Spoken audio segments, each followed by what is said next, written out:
Good morning to all my friends. Dear मैं आपके लिए जीके, करंट अफेयर्स और जनरल स्टडीज़ के क्वेश्चन लेकर आया हूँ। बहुत इम्पोर्टेंट हैं, प्रैक्टिस के तौर पर इनको करते रहिएगा, काफ़ी आपके आगे हेल्प करेंगे। जैसे कि कुछ एग्ज़ाम में एसएससी एक और UPSC, UP police, PAT, etcetera, जैसे काफ़ी सारे एग्ज़ाम में कुछ ऐसे क्वेश्चन पूछे जाते हैं। तो चलिए देखते हैं कि क्वेश्चन क्या है। पहला क्वेश्चन है, अफ्रीकी पेंगुइन की वर्तमान IUCN संरक्षण स्थिति क्या है। इसमें 4 ऑप्शन दिए जाते हैं। पहला है कम चिंता, दूसरा ऑप्शन है गंभीर रूप से संकटग्रस्त, तीसरा ऑप्शन है असुरक्षित और चौथा ऑप्शन है संकटग्रस्त। इसमें तो इसका आंसर है, जो सही आंसर इसका संकटग्रस्त है। लेकिन इसमें पेंगुइन की वर्तमान संरक्षण स्थिति क्या है, चलिए देखते हैं। दक्षिण अफ्रीका और यूके के शोधकर्ताओं द्वारा किए गए एक अध्ययन से पता चला था कि कृत्रिम घोंसले अफ्रीकी पेंगुइन की प्रजनन सफलता में सुधार करते हैं। पेंगुइन एक पक्षी का नाम है, आपने भी सुना होगा नाम, ठीक है, मैंने भी सुना। देखिए, अफ्रीका पेंगुइन के पास एक काली पट्टी होती है, उनकी छाती पर विशेष काले धब्बे होते हैं और उनकी आंखों के ऊपर गुलाबी ग्रंथियाँ होती हैं जो गर्म होने पर अधिक गुलाबी हो जाती हैं। नर मादा से बड़े होते हैं और उनकी चोंच भी बड़ी होती है। पेंगुइन तट के पास रहते हैं और नामीबिया से दक्षिण अफ्रीका तक के तटीय आवासों में प्रजनन, पंख बदलना और आराम करते हैं। वे प्राकृतिक रूप से गुआओं बुरोज में प्रजनन करते हैं जो उन्हें गर्मी से बचाते हैं। वे सार्डिन और एनकोवी पर भोजन करते हैं।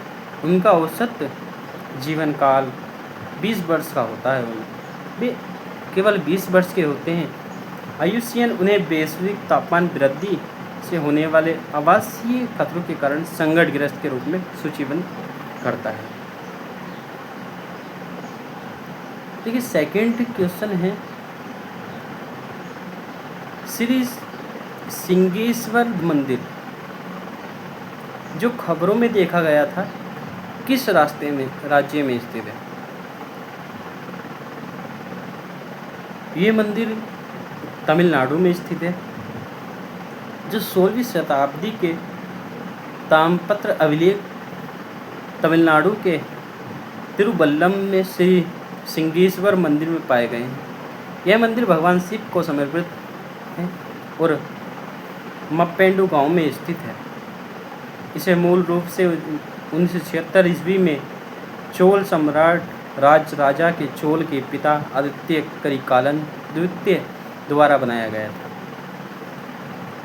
1501 में कृष्णदेवराय के वायसराय दलवाई और अरियनाथा मुदालियार ने राज गोपुरम, परगोटा दीवार और 16 स्तंभ मंडप जोड़ा। मंदिर में द्रविड़ वास्तुकला से और इसमें से 5 स्तरीय राजगोपुरम हैं। मुख्य देवता सिंगेश्वर बड़े शिव लिंगम के रूप में पूजे जाते हैं। तीसरा क्वेश्चन है, भारत की पहली हेलीकॉप्टर एम्बुलेंस सेवा कहाँ शुरू की गई। ये पहली हेलीकॉप्टर एम्बुलेंस सेवा जो शुरू की गई थी, ये एम्स ऋषिकेश में शुरू हुई थी। PM मोदी ने आपातकालीन स्वास्थ्य सेवा की पहुंच सुधारने के लिए ऋषिकेश एम्स में भारत की पहली हेलीकॉप्टर एम्बुलेंस सेवा शुरू की। इस सेवा का उद्देश्य गंभीर मरीजों को गोल्डन आवर के भीतर तेज़ी से पहुंचाना है ताकि बेहतर ट्रॉमा केयर मिल सके। यह एक बड़ी स्वास्थ्य सेवा उन्नयन परियोजनाओं का हिस्सा है जिनकी लागत 12 1,850 करोड़ रुपए से अधिक है। यह टोल फ्री नंबर सभी जिला आपदा प्रबंधन केंद्र को इस सेवा के लिए जोड़ देगा। ड्रोन का उपयोग रक्त के नमूने और दवाइयाँ दूरस्थ क्षेत्रों में पहुँचाने के लिए किया जाएगा। यह पहल उत्तराखंड और उत्तर प्रदेश के कुछ सीमावर्ती क्षेत्रों में स्वास्थ्य के पहुँच को बदल रही है। देखिए, चौथा क्वेश्चन है, हिंगोट युद्ध का त्यौहार किस राज्य से संबंधित है? हिंगोट युद्ध का जो त्यौहार होता है वो मध्य प्रदेश से संबंधित है। मध्य प्रदेश में ये त्यौहार मनाया जाता है। पारंपरिक तौर पर हिंगोट युद्ध त्यौहार हर साल गौतमपुरा मध्य प्रदेश में होता है। इस आयोजन में प्रतिभागी एक दूसरे पर जलते तीर हिंगोट फेंकते हैं। यह परंपरा केवल एक अनुष्ठान नहीं बल्कि वीरता का प्रदर्शन मानी जाती है। इस वार्षिक आयोजन में दो प्रतिद्वंदी समूह कलंगी और तुर्रा हिंगोट रॉकेट फेंककर एक दूसरे के साथ उग्र युद्ध करते हैं। हजारों दर्शक इस कार्यक्रम में शामिल होते हैं और प्रशासन और पुलिस द्वारा उनकी सुरक्षा के लिए व्यापक सुरक्षा उपाय किए जाते हैं। पांचवा क्वेश्चन है, युद्ध और सशस्त्र संगठन में पर्यावरण के शोषण को रोकने के लिए अंतर्राष्ट्रीय दिवस प्रतिवर्ष किस दिन मनाया जाता है? ये 6 नवंबर को मनाया जाता है। युद्ध और सशस्त्र संघर्ष में पर्यावरण जो दिवस बनाया जाता है, अंतर्राष्ट्रीय दिवस, ये 6 नवंबर को मनाया जाता है। और इसमें जो क्यों बनाया जाता है, युद्ध और सशस्त्र संघर्ष में पर्यावरण के शोषण को रोकने के लिए अंतर्राष्ट्रीय दिवस हर साल 6 नवंबर को बनाया जाता है। इसे सन 2001 में संयुक्त राष्ट्र महासभा द्वारा स्थापित किया गया था। यह 3 सशस्त्र संघर्षों के पारिस्थितिकी तंत्र और प्राकृतिक संसाधनों और स्थानीय समुदायों के स्वास्थ्य पर पड़ने वाले प्रभावों की ओर ध्यान आकर्षित करता है, जो अक्सर अनदेखा रह जाते हैं। यह दिन विश्व नेताओं को आग्रह करता है कि वे संघर्ष के सभी चरणों में पर्यावरणीय चिंताओं को शामिल करें, जिसमें रोकथाम, शांति निर्माण और पुनर्निर्माण शामिल है, ताकि युद्ध की स्थायी पर्यावरण परिणामों को कम किया जा सके।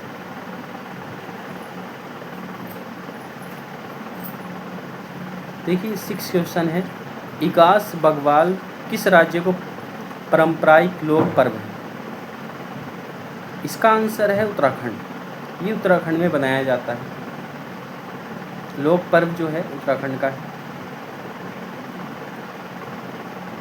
इसमें इगास बग्वाल, जिस बूढ़ी दिवाली या हरबोधनी एकादशी भी कहते हैं इसको, उत्तराखंड में बनाए जाने वाले पारंपरिक पर्व है। ये त्यौहार यह दिवाली के 11 दिन बाद होता है और क्षेत्र के समृद्ध लोक विरासत को दर्शाता है, जो समुदायों को जोड़ता है। यह पर्व स्थानीय रीति रिवाजों, श्रद्धा और आनंद से भरा होता है, जो उत्तराखंड की सांस्कृतिक भावना को दर्शाता है। इसमें सामूहिक उत्सव और पारंपरिक प्रथाएं शामिल होती हैं, जो सामुदायिक बंधनों को मजबूत करती है।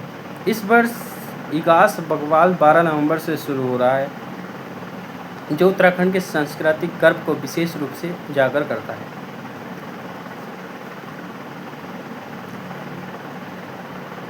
सेवन क्वेश्चन है, राजस्थान के सांभर झील में प्रवासी पक्षियों की सामूहिक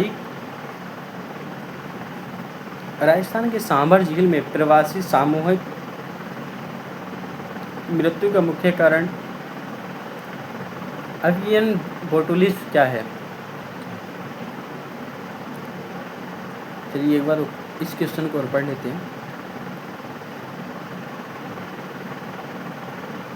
राजस्थान के सांभर झील में प्रवासी पक्षियों को सामूहिक मृत्यु का मुख्य कारण क्या है?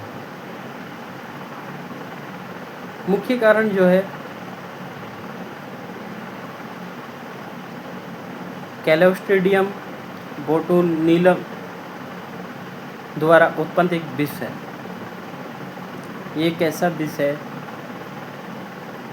क्लोस्ट्रीडियम बोटुलिनम द्वारा उत्पन्न एक विष। राजस्थान की सांवड़ झील में उच्च तापमान और घटती लवणता ने एवियन बोटुलिज्म को ट्रिगर किया हो सकता है, जिससे प्रवासी पक्षियों की सामूहिक मृत्यु हुई। एवियन बोटुलिज्म क्लोस्ट्रीडियम बोटुलिनम द्वारा उत्पन्न एक विष से होता है, जो पक्षियों में लकवा और मृत्यु का कारण बनता है। ये बैक्टीरियल बीजाणु आर्द्रभूमि के छलछट में आम होते हैं और विशेष रूप से उच्च तापमान और कम ऑक्सीजन स्तर पर विभिन्न वन्य जीवों को प्रभावित करते हैं। जंगली पक्षी मुख्य बोटुलिज्म विष के प्रकार सी और ई से प्रभावित होते हैं। सांभर झील भारत की सबसे बड़ी खारे पानी की झील हो नागौर और जयपुर राजस्थान में 200 वर्ग किलोमीटर से अधिक क्षेत्र में फैली हुई है। नेक्स्ट क्वेश्चन है 8वां, पन्ना टाइगर रिजर्व किस राज्य में स्थित? पन्ना टाइगर जो रिजर्व है किस राज्य में स्थित है? मध्य प्रदेश में ये स्थित है। मध्य प्रदेश में पन्ना टाइगर रिजर्व एक आसपास आवारा कुत्तों का बड़े पैमाने पर टीकाकरण शुरू हो गया है, ताकि वन्य जीवों में कैनाइन डिस्टेपर वायरस CDV के प्रसार को रोका जा सके।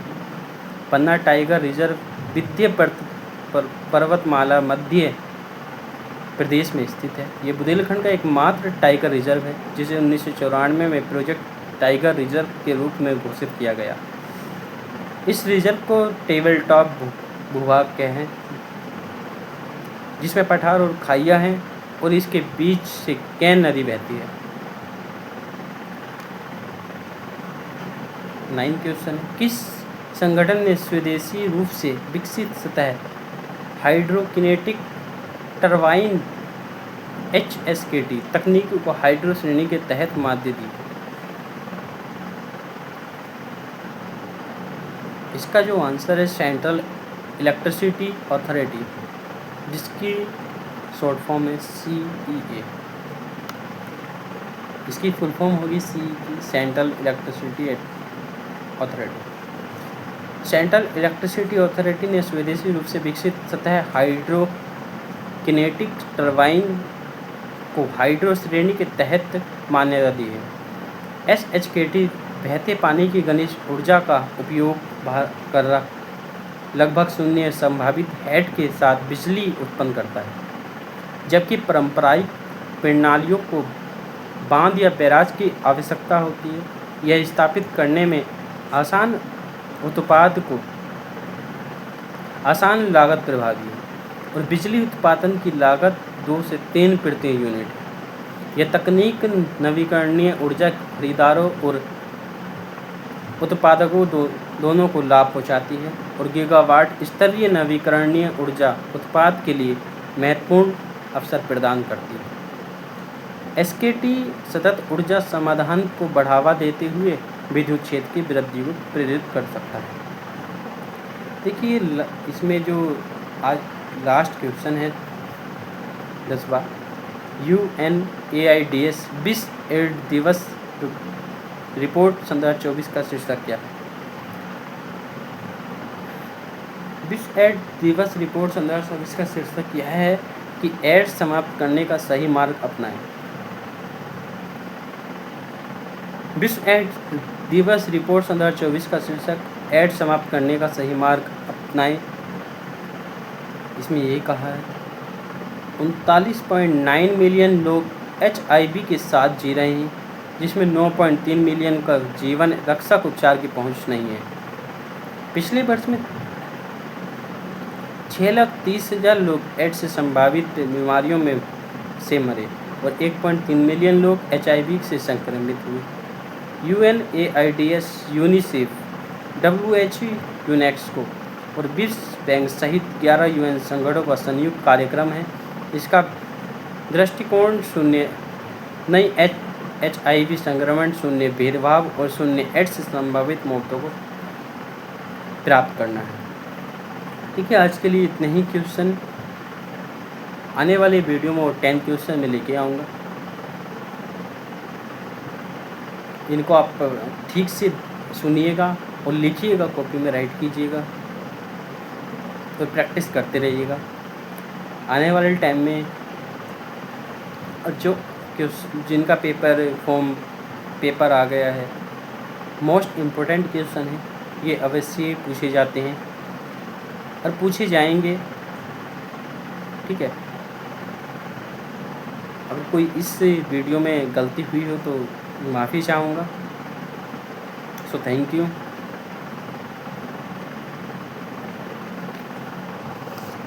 और